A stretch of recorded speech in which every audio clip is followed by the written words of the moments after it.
আমার রডে বসিয়ে বেল বাজাবো, আমার রডে বসিয়ে বেল বাজাবো। হেলান দিবি আমার কোলে, আই সজল কি রে চড়বি এটা সবুজ না? সাইকেলে, এটাও তো কোনোদিন সিগারেট বিড়ও খাইনি, চড়বি আমার মনে তো হচ্ছে গান দা টানতেছে।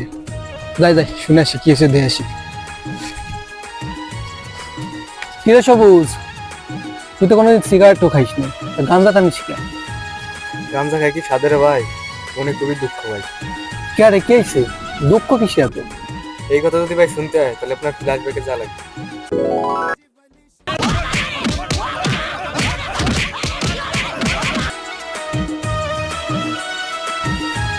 কি কইস? একবার কাছে মায়ের কথা এই অবস্থা, গাঞ্জা টানা লাগতেছে। আমি দুই বিয়ে করে কি যে শান্তিতে আছি ভাই। সকালবেলা একজন খাওয়াই দেয়, দুপুরবেলা একজন খাওয়াই দেয়, কোনো কাজই আমার করা লাগে না। তারা মোটামুটি আমারে মাথায় তুলে রাখে, মনে থাকে রাজা রাজা। তুই